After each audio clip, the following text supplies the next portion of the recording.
Well, the sun's beating down, it's 40 degrees. Let's get inside and film another episode of Rolling with the Spectrum. Come on, let's get inside.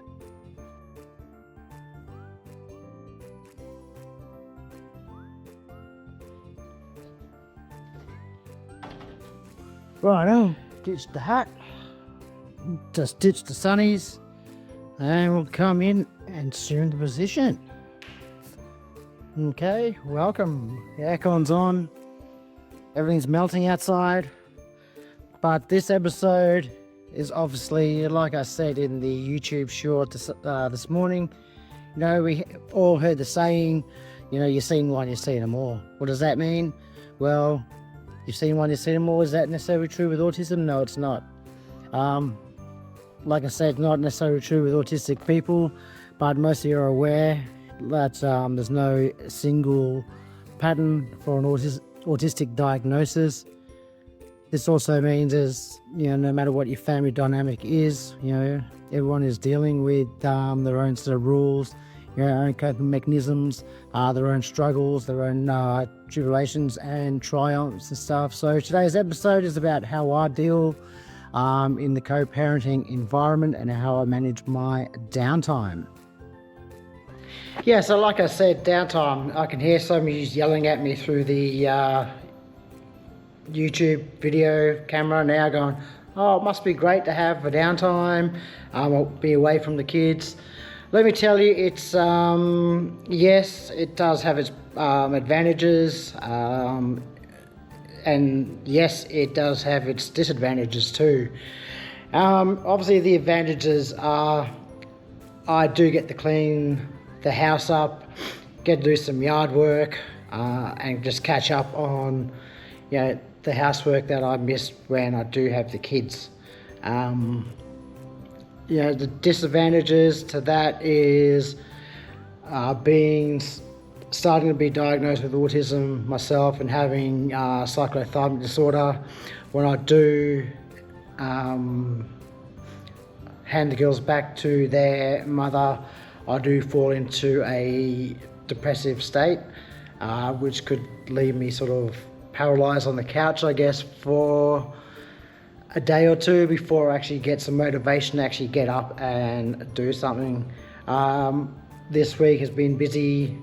I gave the girls back on Sunday. Luckily, I had I actually went to the Big Bash cricket at Optus Stadium. For those of you who don't know where that is, it's in Perth. Big Bash cricket, 2020 cricket. If you're cricket fans, those of you in the States, it's British baseball, I guess.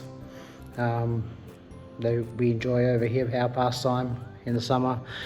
And then I had the anxiety then all Sunday night of going to my new workplace and starting fresh for a new year on the Sunday night / Monday morning. But in saying that, like I said, with the bipolar, I sort of fell into this lull where I just didn't want to do anything. It has taken me a while to obviously get a lot of, I'll turn the camera around there you can see over here, to get the washing done and hung out, and I think my mum done a bit of that for me too. I'll get up off the chair.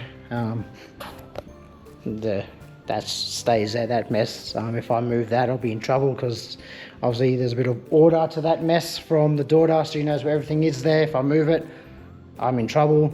But yeah, still got to do my dishes there, which, I come home from work and look at it and go, ugh, and do it. But yeah, from, meeting the kids' needs and wants for a whole week, from their cooking, their cleaning, to putting up with their fights, the kids' the little ones' meltdowns, to meeting her needs for body doubling, playing, meeting her expectation management, to actually keeping her motivated, keeping her focused on one task at a time during school holidays, getting them out, trying to do something, plus keeping myself motivated, fed, and energized. You know, it takes a lot of energy just to do that with the two kids while I'm suffering with a behavioural / mental illness, as well as the youngest one with her ADHD diagnosis as well. So for me, it's a difficult process, but I find it more difficult when the kids go home and it's me with my own thoughts, and it's quiet, and my motivation and energy just plummets to zero, and it takes me a day or two to readjust.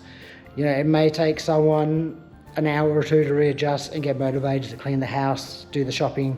To me, it's a prolonged event. To me, it's a task, a chore, as opposed to something that I need to do just to survive and keep going, I guess. And I'd have a big long shower and just know what I need to do, but just don't have the energy and motivate to do it. I'm guessing there's other people out there who can relate, and I know that my daughter's autism on the spectrum is different to other people, and obviously we manage it different to other people, and other people may manage it different to the way I do it, and there's no right or wrong way to do it. And I do acknowledge that there are other people in worse off situations. Like, you got your non-verbal type families, you know, you got your parents who are still together with other kids in the family, or you got parents who are still together with kids who are on the spectrum who don't get a break. So I acknowledge that everyone's doing it tough. And like I keep saying, this is the reason why I'm sharing my story for you guys out there, that just to say to you guys that, yes, I'm one person doing this alone, the co-parenting route, wherever you come from. And I realise there are parents who are just still together. There's single family parents. There are parents, same-sex couples in the same scenarios, guys. My heart and thoughts are with you guys. Hence I put this channel together to raise this awareness, to say that people aren't alone, and we should all just reach out and try and help each other. That's like the basis of this channel, just to let everyone know that we're all facing struggles together. No one's struggles are harder than each other's, I guess. We all take our struggles differently.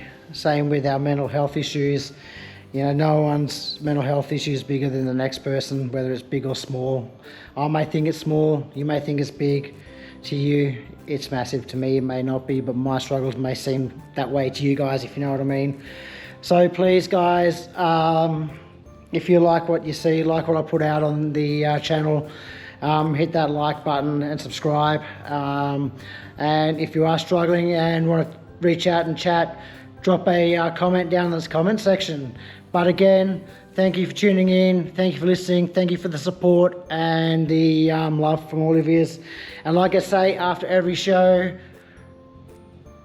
before I say that, gotchas, those who listen regularly, if any of my videos from the start of the year, I don't bar the first one, so one from last week, the bonus video that I put out on the weekend, plus this one, and here on in, if any of my videos get more than 100 likes, I will donate $100 to Autism WA for every time my video makes 100 likes. Okay, so every 100 likes per long form video on YouTube, I will donate $100 to Autism WA. How's that sound?